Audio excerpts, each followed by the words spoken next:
Okay, so just a quick introduction. My name is Shaun and I'm doing this quick video presentation on getting Adobe Lightroom working with Grid Tree. Now this is part of my project for the foundations of assistive technology, and what Grid Tree will essentially do is take the mouse out of the equation in terms of Adobe Lightroom.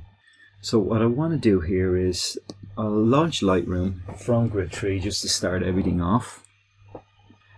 And what this will essentially do is this will load up the program, and once we get my expansive photo library of one photo for the purpose of this demonstration, and what I'll then be able to do is I'll go through the settings and controls that we have that I've created here.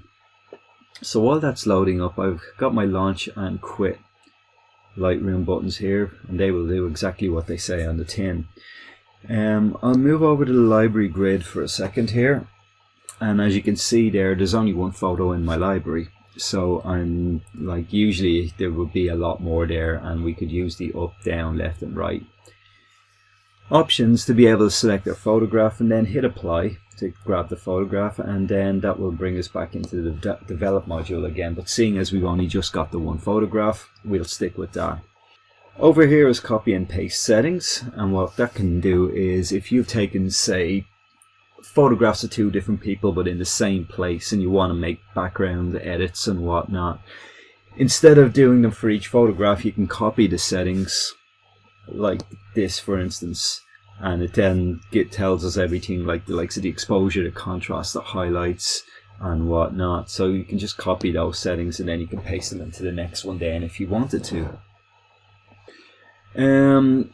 Up here are the more interesting parts here, especially when we're not using it without a mouse, and that's our slider up and slider down. So that will modify my highlights, which is just here, this slider here, but it will do it without a mouse, and I'll get more into that now in just a second.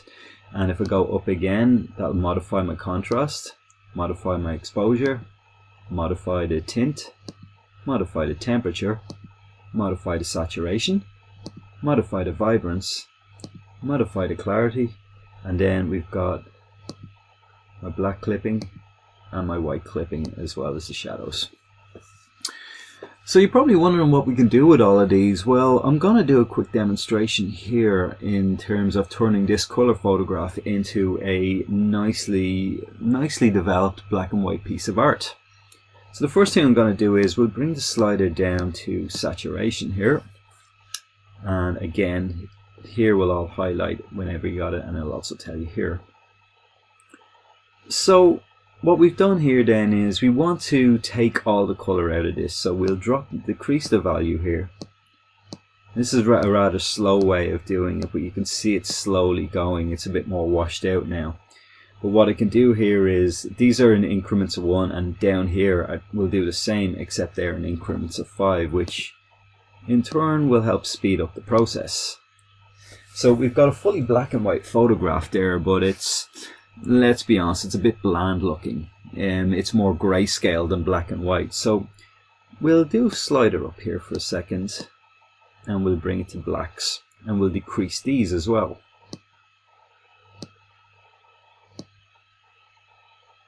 So it looks a bit nicer, like the blacks are a lot deeper as a result. And if we go to slider up to the shadows and just drop the shadows a little bit as well, I think we can leave it at that. So that's a nice conversion from a color to a black and white image. And what I'm going to do is I'm going to export that, which will save the file out to a hard drive. So what I can do here is I can click export and then click on apply here. And as you can see, it's giving me the same file name here, but it will use unique names by default. So if I, instead of overwrite it, in case I want to use any of the copies that I made before. So I'm just going to click apply here, and that will save that image to my hard drive. So two settings I missed here, which I'm going to get into now, is the crop photo and rotate option that is here. So I'm going to click on crop photo, and in just a second, that should be ready for cropping. You can see it there, and it's giving me my grid. And I'm going to rotate it, and what that will do is that will give me the option to crop this over and turn this from a landscape to a portrait style photograph. So I'm going to move this over bit by bit.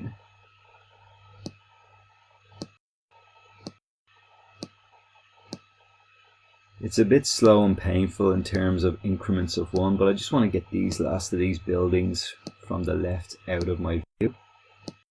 There's a bit of space there on the left which I'd also like to get rid of.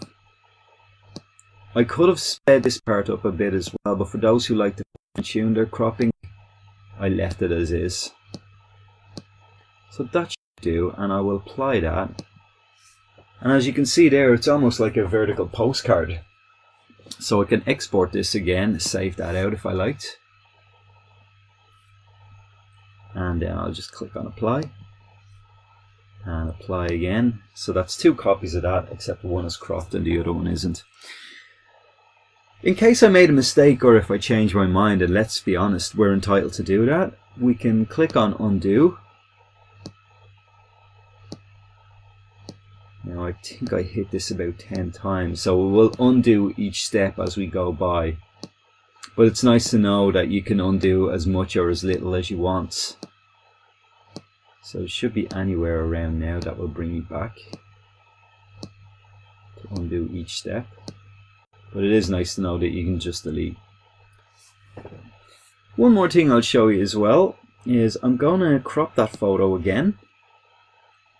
I'm going to rotate it, but this time I'm going to rotate it twice.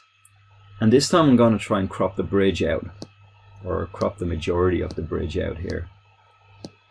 Now you notice I'll do this in steps because again I'm alleviating the use of a mouse here. And it's good to be able to do that, because if I could get this working using the grid, it means we can use this as a touch screen. We could use this, I'm going the wrong direction here, so apologies for my distraction. We can use this as a touch screen. We could use this with a trackball mouse, which would give us a few more features as well, but it also means we could use it with the likes of switches and even possibly Eyegaze as well. So for those who may not have the use of a hand to use a mouse, you know, this makes it more accessible for those people too. So I've cropped this off, and if I click on apply, you'll see I've gotten rid of the bridge here, or the majority of the bridge there. Now it's a low resolution photograph, so unfortunately it's going to look a bit more blurry, but if that was a higher resolution photograph, it wouldn't have that issue at all. And then what I will then do is I will quit this off, but it just goes to show what we can do with a little bit of tweaking about with grid. And there are a lot more features in Lightroom that could be added to grid, and we could do a grid within a grid as well. So I'm actually really happy with the way this turned out. So I'm hoping this will help somebody, anybody that wants to get into photography, or anybody that is interested in photography and has used Lightroom but was put off with the idea of using a mouse. Hopefully little tweaks like this and integrating it with usage for Grid Tree will help a lot of people. And but hey, if it can help one person, then I'm happy enough. I'll just use this to quit our application, and I'll quit grid as well, and that's it from me. So I hope you enjoyed this presentation. Thank you very much.